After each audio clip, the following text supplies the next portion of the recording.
Yeah, so listen, man, the fucking cancer of booktube, it's gonna kill us all. Yeah. It's already begun. It's already malignant, and at this point, serious intervention is needed. Yep. We are on the road to metastasization. I don't know. It's metastasized, and it's everywhere.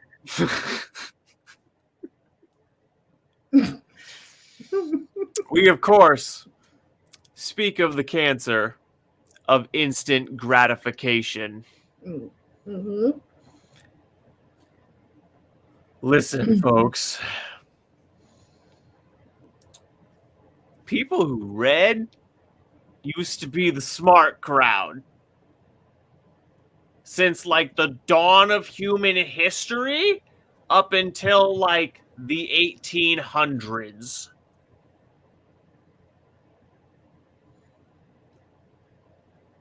Okay. Well, and further. What? And further, I would argue. And further, yeah, I'd argue there was still a wide cultural perception of that all the way into like the 1900s, and then it began to decay, 80s, 90s, 2000s. There was some kind of a cultural shift, and now people who read were nerds and weird. And from that point forward, the instant gratification crowd began getting a stronger and stronger voice in the public art sphere. And boy, oh man, oh geez, let me tell you that the slip in core principles of our entertainment happened so fast. The instant gratification crowd used to be confined to radio, then television, then movies, then it hit music. Well, actually, it had been running through music that whole time, and et cetera, until we're up to today, and the average TikTok is like 10 seconds. You see the progression there, and now it's infecting books, and now it's infecting literature. This shit's a cultural cancer, and it needs to fucking stop. The instant gratification literature needs to stop. The buck has to stop somewhere. Look, you want a big fat hit of dopamine from your TV? Fine. You want a big fat hit of dopamine from your music? Great. That's one of its core functions, actually. Yeah. You want to get a big fat hit of dopamine from like going to plays and sports and all kinds of other shit? Yeah, good. Go there for your dopamine. When you're fucking reading, you're supposed to be cultivating your serotonin. You know what I mean? There needs to be a balance.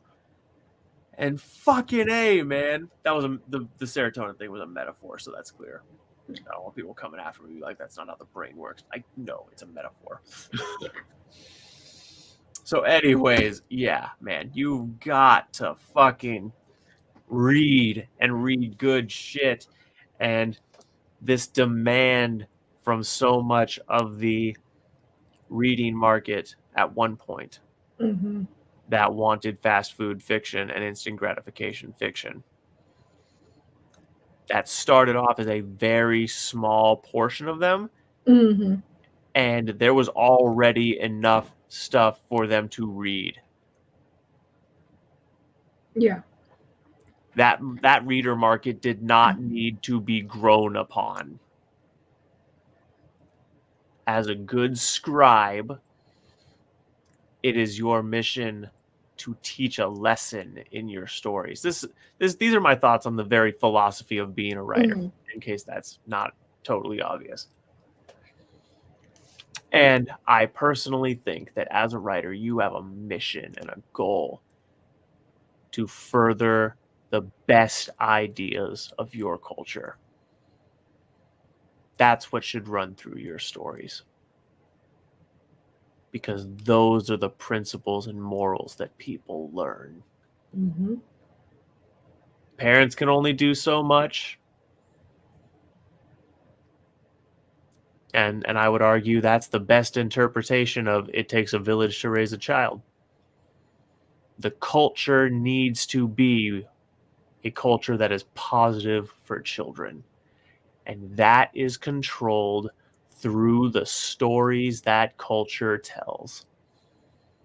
Period.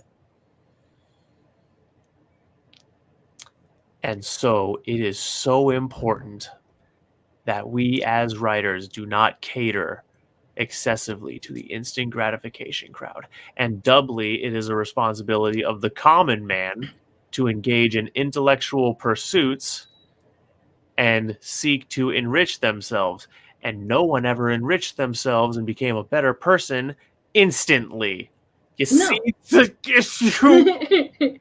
You need to cultivate the discipline and enjoyment of language that it takes to be a good reader. And vice versa. Reading and engaging in the stories of your culture is integral to understanding your people.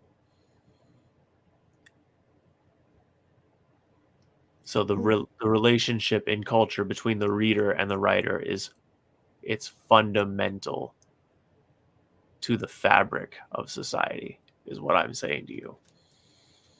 Well, because a lot of people, they disregard the fact that writing is a form of communication. It's a conversation that happens over time, and it's transcendent of time. And one of the best ways to teach people to be better communicators is for them to read good fiction. Just like an example with Mason's prose that we read earlier, and the fact that he was so adept at being able to bring forth a good discourse between all of his characters, showed that he's got a good grasp on proper communication. Because, first of all, obviously he took the time to consume good literature, and he cultivates relationships and good communication with the people around him. And another thing too, a lot of people don't realize that reading actually helps to rewire your brain. Mm-hmm. So if you are constantly wiring your brain with things that are for the purpose of instant gratification, constantly getting things handed to you, just up front, really short information with very simple wordage that's, not complex in its construction at all, or if the syntax is bad, or, punctuation is constantly off, or there isn't any kind of a real actual story structure where you have to use your mind to logic and work things out yourself, eventually this actually deteriorates your brain. This is why we call it fast food fiction, because it does very similar things to your body. I mean, it does very similar things to your mind that eating, an overabundance of fast food does to your body. And writing this shit is even worse. Yeah, for because your then yeah. because then you get a dopamine hit when your story does good, and it reinforces the storyteller in their bad habit, and they Mhm. never improve. Not only that, okay, these, and I'm going to show this on my channel, these fast food fiction, right to market, instant gratification, dopamine, Yeah, we get you it. We know, get it. poison traps, okay, are all crafted by a formula. And a You were lot of telling me people, about this. they're all crafted by a formula. And if the formula, if a writer gets into the habit of constantly using this formula over and over again, it automatically wires their mind to only fit their creativity into this formula, which creates boredom from stagnation, which eventually completely kills the imagination and ability to actually strategize and use creative thought on your own. And this is where writer's block comes from, because they're like, oh, well, where do you find new ideas? I can't come up with any new ideas. It's because you got into the habit of having the ideas handed to you, and your brain was like, oh, well, this will be easy. All I have to do is, fill out this little grid chart, basically. I can paint by numbers, and, it'll be easy. I'll just do it just for a little while.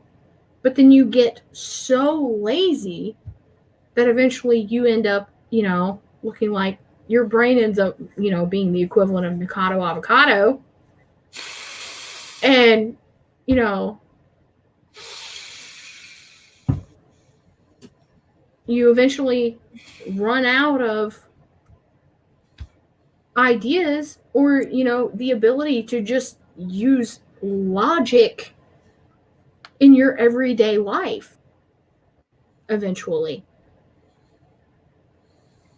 Because it doesn't just deteriorate your creativity, it actually deteriorates sometimes even your ability to navigate relationships with people around you.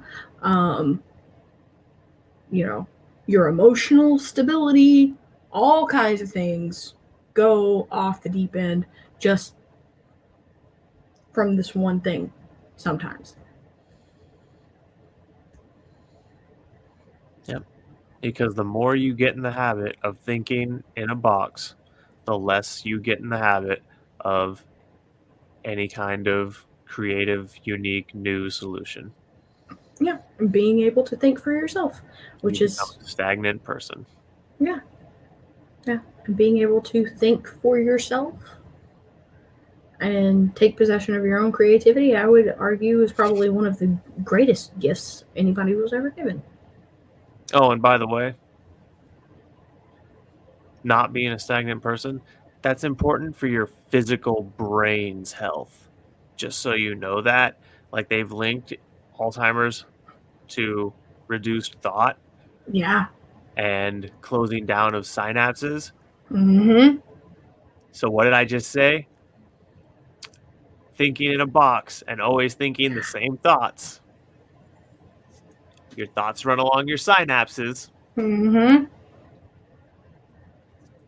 So if you think in a box and you're always thinking the same thoughts on the same synapses, your other synapse will atrophy. Yeah. That's what Alzheimer's is. Mm-hmm. Think about it. Having a thought sends an electrical pulse through the wiring of your brain. If the wiring is frequently used, how can it accumulate waste? How can it accumulate debris? The chemical electric charge cleans crap out of your brain. Yeah. Yeah. And so you need to use as much of your brain as possible all the time. All the And that's time. what keeps it healthy. So Mm-hmm. you got music for dopamine. You got sports for dopamine. You have the theater, movies, TV for dopamine.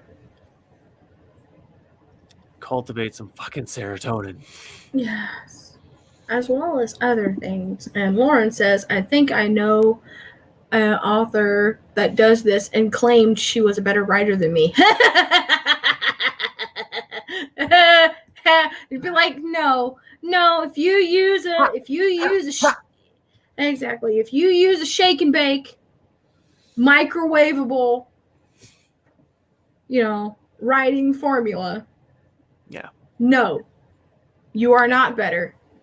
Yeah. In fact, actually, and you are by less. The way, they'll argue, well, we get sales. Yeah, and we just demonstrated why that's not a good measure of your skill as a writer. Exactly. No. You are catering to the lowest common denominator of entertainment. And your writing is not as good as mine. Right. And I will tell you, okay, just because there is quantity does not mean the quality is good. Okay. Example, E.L. James, 50 Shades of Grey, and The Mister. Okay. Dear God. So, just because it sold copy does not make it an end-all to be-all good. Just because it was a bestseller does not mean that the writing itself was good. Okay, yeah, all right. $65 million, you're laughing your way all the way to the bank. That's great. Good for you. You made sales. But at what cost? At what cost? A hefty one to your soul, let me tell you. Exactly. What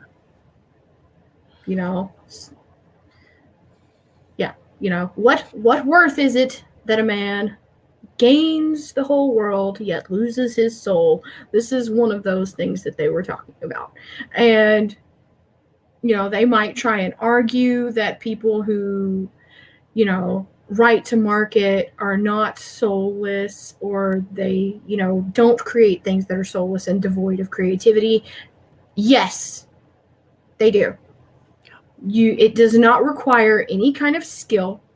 It does not require any at all high form of intellect or use of creativity whatsoever. Hey, Caitlin. Mm-hmm. And you're about to prove it, right? Yes, I am. Yeah, because got an upcoming project to prove it. Oh my God, a whole 4 books. Let's just put it there. Yeah. And it only took me a few hours. I don't know if I'm going to, but yeah, it only took me a few hours. Let's just put it that way. Okay. Yeah. Yeah, and I would argue actually that it was better because I did channel a little bit of Jane Austen. But yeah. So let's you heard it here first, folks. If Jane Austen wrote Twilight, how would that look? We're about to find out. So yeah. But yeah, it does not require really much any kind of creativity, high level of skill, or intellect whatsoever. They're like, oh, okay, this doesn't require much experience, plug and play. I can do this and make, a ton of sales quick, fast, and in a hurry. And for the rest of us out here who actually take this seriously, that's a slap in the face, especially those of us who are trying to establish the legitimacy of self-publishing. So, no thank you, Jeff, and your stupid Kindle Vella and all of that other, let's make this as easy as possible thing. Because just as it's been really great for a lot of people in the self-publishing community, it's also been very, very detrimental because of all of these people that I'm referring to. And the thing to remember about this, and I think the reason why it looks like it is as easy as it is, and why people can claim that Amazon is the biggest and only show in town when it comes to self-publishing is because remember the principle of the weaker vessels make the most noise. Okay? Because they are able to put out such a high quantity in a very short amount of time and able to produce it as quickly with as little cost as possible is how come they are able to saturate the market and make it look like they're doing better than everyone else. This is not entirely the case, because there are people who are still making quite a good income selling to real readers after having established their own market by cultivating their own faithful readership, kind of like Stephen King has done, Neil Gaiman. And what do we mean by real readers? Brave readers, intrepid readers, curious readers, readers who take storytelling as an art form seriously. Yes. Motherfuckers who love to think about a good story. Philosophers. Yes. That's who's fucking good readers, motherfucker. Exactly. People that you find that don't frequent social media quite as much as a lot of the instant gratification crowd. People that actually frequent places like Goodreads or actual bookstore websites or exclusive websites for authors specifically. And this is why I think it's very, very... Or Reddit's fucking forum. Sometimes. Sometimes, yes. But also 100% of the 4chans writing in book-centered boards. Those people. Yes. I love them. But yeah, these are the places that you find people who actually read. So I guess really this is just a message to all of you people out there who are just overwhelmed, bewildered, and like, what the fuck? You know, how are we ever going to possibly be successful unless we, bend the knee and, write to market, because nobody's ever going to look at my story unless somehow I get my foot in the door that way. That's not true. Okay. That's the same as, selling yourself out to a gatekeeper at TradPub.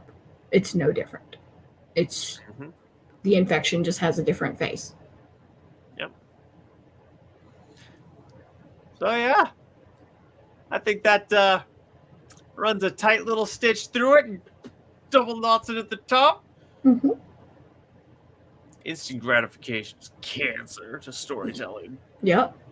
Arguably cancer everywhere, but it destroyed TradPub, and now it's coming for us, and we need to stop it right here.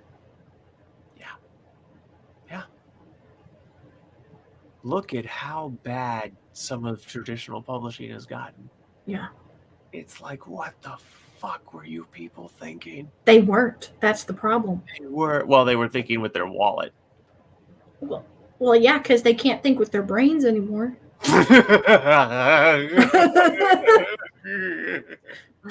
Mama spice, hit me the mouse.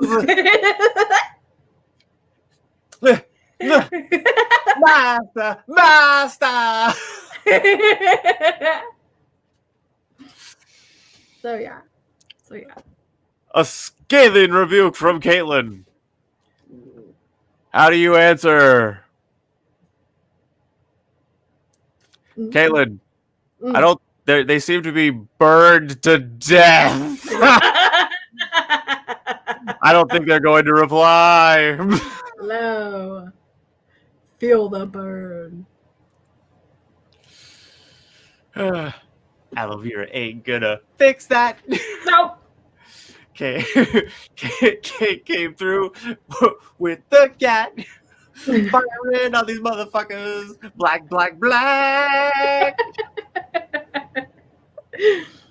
And now y'all are burned. All the burn are belong to you. You're welcome. Bars.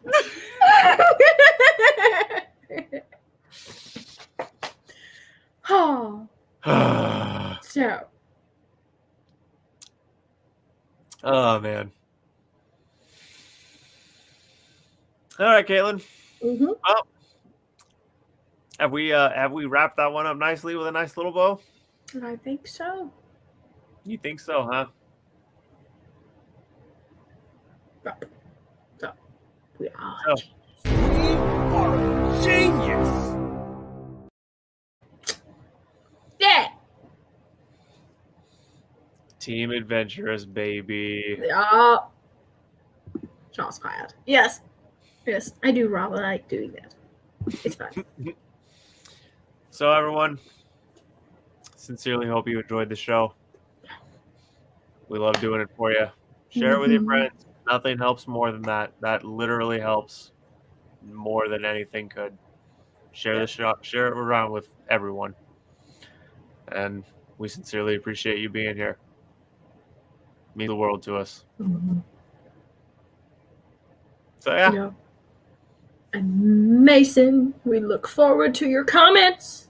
I know they will be in the morning.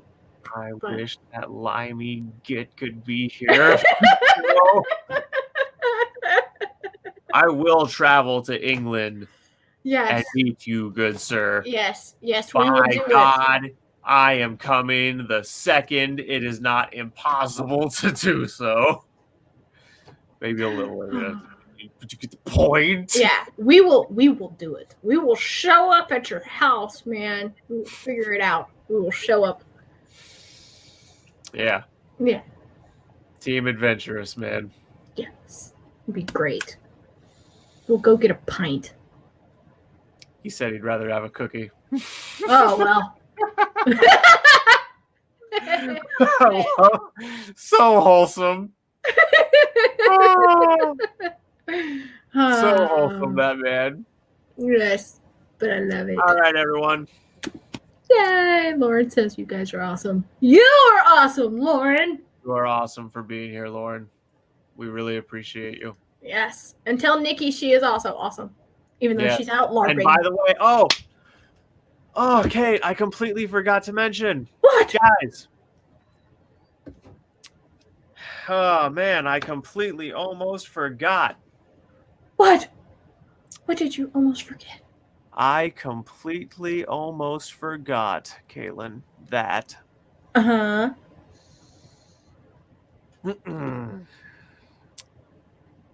We added. Oh, yeah. We added these two. That's right. To you guys on our channels. Yeah. So I'm trying to bring it up, and now let me share my screen. Yep. So share the screen and show everybody that we have officially inducted author Lauren Adele and Nikki, the blind mage. You see that, Kate?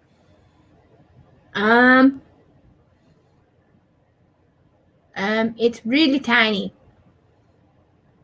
Okay, hang on. Damn it. I'm trying to share a screenshot here, and I'm not having much luck. Boy, golly gee, let me tell you. Golly gee. Okay, look, the point now is... who's having technical their difficulties? channels to the featured section of the entirety of Team Adventurous's channels with Mason, Sammy, and Pei probably don't have them on there yet. I got to try to convince them of I got to beg all of them to be willing to do that. Yeah, but I can't make them. Yeah, well, I'm sure they'll be good sports about it, but yeah. But yeah, because we are the lead adventurers, they're on our channels. Yep, so you can find them under fellow adventurers on our featured channels on our pages. Yep, author Lauren Adele and Nikki the Blind Mage. So go and subscribe and all that stuff. Yep. We really appreciate you guys for being here. We really, really do. Mm-hmm. And every author tuber or booktuber in the audience, we will add you to that fellow adventurers. If you're here on the channel participating, maybe send us some screenshots of your subscriptions. We want you here. We Yep. want to build community. We want to make friends. We just have some like mama spicy takes on some things. Yeah, but that's okay. We like to bring the heat because we keep it nice and warm in here. That's spicy.